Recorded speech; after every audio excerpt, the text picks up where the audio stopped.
Generating traffic and sales can be a challenge for online merchants. But selling on the Walmart Marketplace puts your products in front of millions of customers who shop on Walmart.com. And right now, sellers who join Walmart Marketplace can save up to 50% on referral and fulfillment fees for the first 90 days. So get started today. Head over to marketplace.walmart.com/savings. That's marketplace.walmart.com/savings.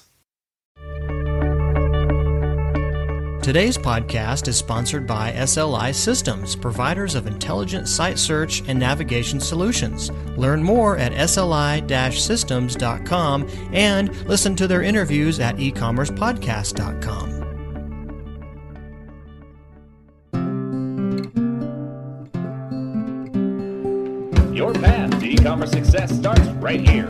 You're listening to Practical E-commerce, the podcast for e-commerce results.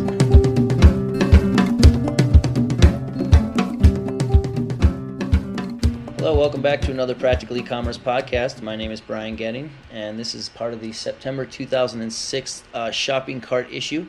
We did a special on shopping carts in the September magazine, so we have quite a few podcasts that relate to that, talking with people in the shopping cart industry, such as Manish Chowdhary, who is the CEO for GoECart, and was recently interviewed by Practical E-commerce's contributing editor Mitch Bettis for the special feature on shopping cart solutions. In the next couple minutes, you're going to hear Manish outline in great detail his vision on the future of shopping carts, as well as talking about some of the differences between a software shopping cart solution versus a hosted shopping cart solution. So I'm going to go ahead and turn this over to Mitch and Manish, and enjoy. Well, let's begin by talking about GoECart. As we look at the distinctions between various types of methods to process payments, from a processor standpoint of a PayPal or a Google checkout to a software solution to a so-called hosted cart solution, how would you describe to a new e-commerce person kind of the various merits of those options? Now you do have a variety of different options out there. The space is highly crowded, so I definitely think that a person, business or individual who's getting into e-commerce is quite confused as to what to go about selecting. And there are a variety of different options. And the way I like to think of it, when you're going to go about making a choice, whether you are a new entrant or an existing veteran, you have to really evaluate it from three perspectives, in my opinion. It's really about how do you want to buy, deploy, and manage your e-commerce solution. You know, there is when you talk about buying, concerns regarding ownership and financing. You know, some companies and businesses and individuals like to own the piece of software, while others are comfortable renting it. And there are a variety of different licensing options also available. And each of these, both of these options, you have the perpetual license, which is the traditional software licensing fee. You pay a one-time fee, and potentially you would be paying some sort of a maintenance fee every year. And then you have the flat fee options, which is more prominent and popular among the hosted providers, which you pay a flat fee and get to use pretty much a variety of different modules of the software. Typically, it will include support as well, and also there is a revenue share pricing models. So, and these models are available across both the software and the hosted solutions. When it comes to GoECart, we have a flat fee pricing model where we charge a flat fee and we provide the entire use of the software along with support. We do have different plans based on the features and the usage. So yes, you would pay based on the bandwidth, which is typically that's a cost that most providers incur from their back-end service providers. So for most part, you will be paying a flat fee. So that is one of the things you must consider. When it comes to a deployment, there are two kinds of deployment options available, which is a shared instance and a dedicated instance. Shared is you have one piece of code that is running across and supporting many websites. And then you have a dedicated or a single instance where one website is running on its own code, and it has its own runtime. The difference between the two is when you have a shared instance, it is very hard to customize for one specific website. And whereas you have a dedicated instance, that does bring in the additional cost of maintenance and support and so on, but you do have the flexibility. And a lot of the hosted solution providers, even though they run a dedicated instance sometimes, however, they are very reluctant to make changes. But if you own the piece of software, the onus lies on you to support it and maintain it. And then finally, it goes to management, which is, do you have a IT group within your organization that will manage the software, or is your business primarily driven by business executives and business people who do not want to deal with the hassles of IT?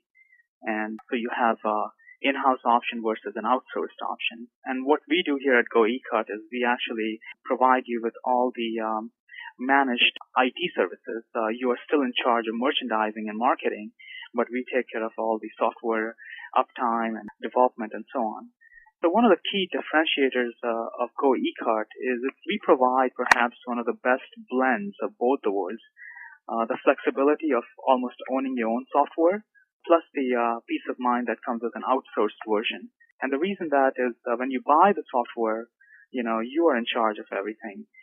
While you rent it, you lose the flexibility of how you can go about customizing it. And we are open, and we constantly customize our software to meet unique needs of our clients. So that's where we feel we are positioned, and our clients like it.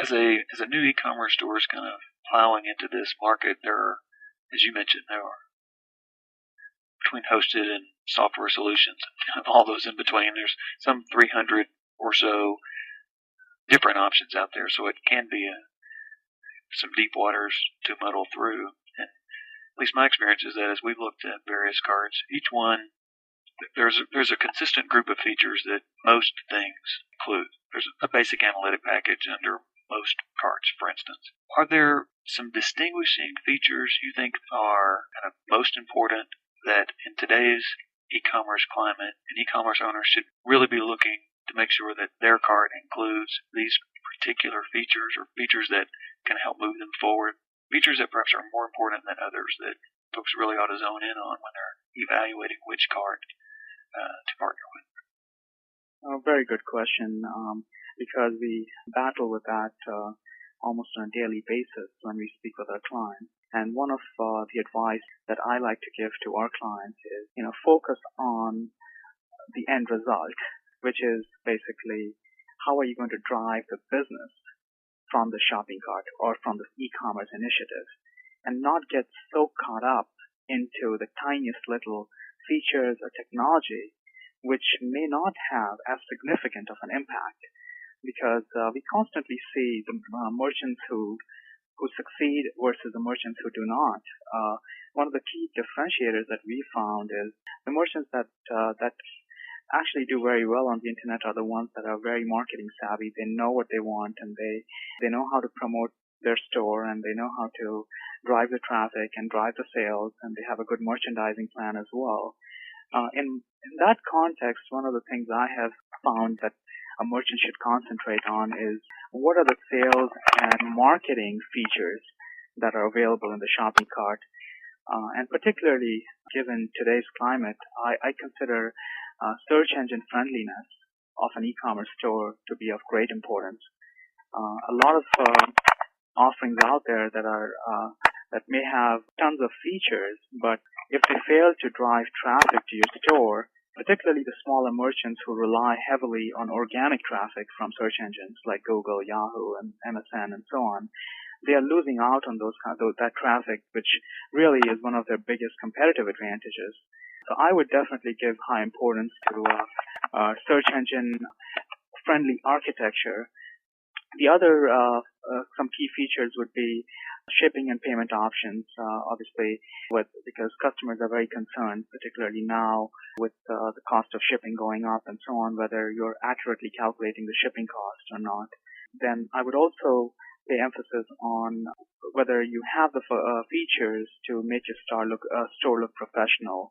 A good-looking store, which is professional, easy to work with, goes a long way in establishing customer trust, and that can mean an order versus an abandoned cart.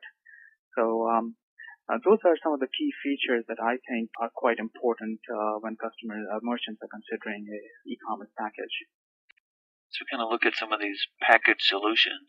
It kind of makes me wonder what you might think of the future of e-commerce solutions might be, given today's landscape and various trends that you see out there. Are there things you see on the horizon that others ought to be pondering in terms of how commerce is done on the web? Certainly. This is just such a dynamic field. Every day is a new day in the world of e-commerce, and we see a lot of things, and I'm looking only just near future. I'm not even looking way further down, and there are many different things that I think may happen. One of the things that I certainly see happening is the decline of the revenue share business models. A lot of packaged and hosted providers that actually have revenue share pricing models, and I personally believe that over time that will see a major decline, and that's already happening because we see a lot of larger merchants particularly moving away from those providers because they're not happy and willing to share a percentage of the order value. A flat fee pricing structure based on usage is, in my opinion, likely to continue gaining more prominence. That's one. I also see a lot of multi-channel integration happening. Right now, most of the e-commerce and shopping cart providers are focused as more of a pure play internet-based solution. However, as the market consolidates, I think there'll be more multi-channel integration offerings among the e-commerce solution providers. You will begin to see solutions that target specific verticals as we probably see in the enterprise market, but along the same lines, because both the customers and the merchants are getting sophisticated. They're getting more comfortable with the online commerce world, and they're demanding those rich functionality specific to their vertical and industry. I see multi-language rising into prominence because a lot of the growth that's happening in the e-commerce world is coming from abroad. And U.S. merchants and North American English-speaking merchants are looking to expand their market beyond their local country and so on. And they are looking to tap into the world market. So they want to provide their store in a variety of different languages. So that is also one of the features that I see happening. I see emergence of mobile commerce. It's beginning to happen. People are getting more and more web savvy when it comes to cell phones and so on. It's more popular right now in Japan and Europe, but I see that U.S. merchants are likely to embrace that. I see integration with other technologies out there, such as social networks, playing a role in the e-commerce world, where social networks influence popularity of a product and how you can integrate that within your e-commerce offering and make it more engaging. Rich media, moving beyond the simple images and providing a more interactive user experience to the customer. Personalization. I think most of the e-commerce solutions out there right now offer little or no personalization to both to the customer and also to the merchant on the back end. So those are some of the key near-term enhancements and features, and I see e-commerce solution providers offering. And overall, I see consolidation happening in the industry. Right now we're going through a explosive growth phase, but you'll see a shakedown on the number of providers out there. And, give it another 5 years or so, you'll see the more solid ones standing, and you'll see merchants migrating to players that have a long-term prospect. And that's going to do it for this podcast episode from Practical E-Commerce. Once again, another great interview by Mitch Bettis, who is our contributing editor. And also we want to thank Manish Chowdhary from GoECart for taking the time to speak with us. I definitely want to remind people to visit our website at www.practicalecommerce.com and check out other articles, our community forums, which we have a $100 giveaway to Amazon.com each month based on. And also check out our blogs and some of the other content.